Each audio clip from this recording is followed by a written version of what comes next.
Guide সবাই কেমন আছেন? আশা করি সবাই ভালো আছেন। তো এই যে আমরা ভোর 5টায় এখন ঘুম থেকে উঠে মোহনার দিকে রওনা হচ্ছি আর কি।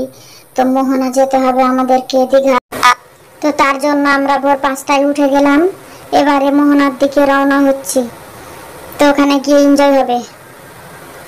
সো গাইড চলে আসলাম মোহনায়। তো এই যে মোহনাতে দেখতে পাচ্ছেন যে সূর্যটা কেবলমাত্র উঠছে এখন।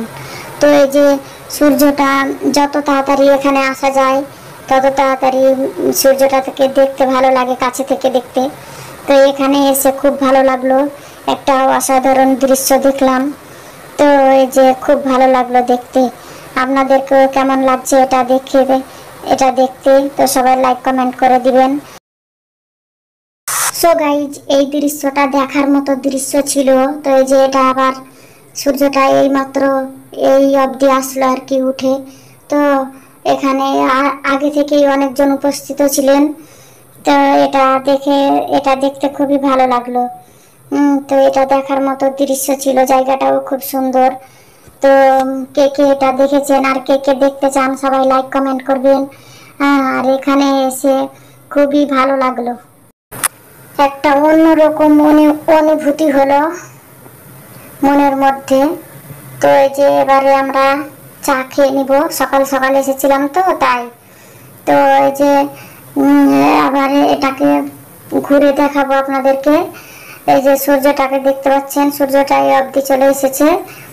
সো গাইজ, এই যে দেখতে পাচ্ছেন এই যে এটা হচ্ছে মোহনার অনেক দূরে আমরা চলে এসেছি।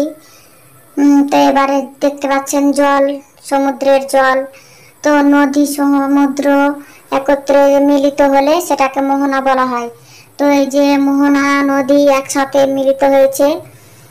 তো আগে থেকে আবার অনেকে এসে প্রস্তুত হয়েছিলেন এখানে। তো দেখে খুবই ভালো লাগলো। যে যত সকালে এসে দেখতে পারে তার বেশি ভালো হবে আর কি এই জায়গাটা। তো সো গাইজ, এই যে দেখতে পাচ্ছেন যে হর্স আছে মোহনাতেও, আবার হর্স আছে দীঘার মোহনাতে। তো এই যে হর্স গুলোকে দেখতে খুব সুন্দর লাগে। আর এই যে বাচ্চারাও এখানে এনজয় করছে। তো সবাই এখানে এনজয় করতে পারে।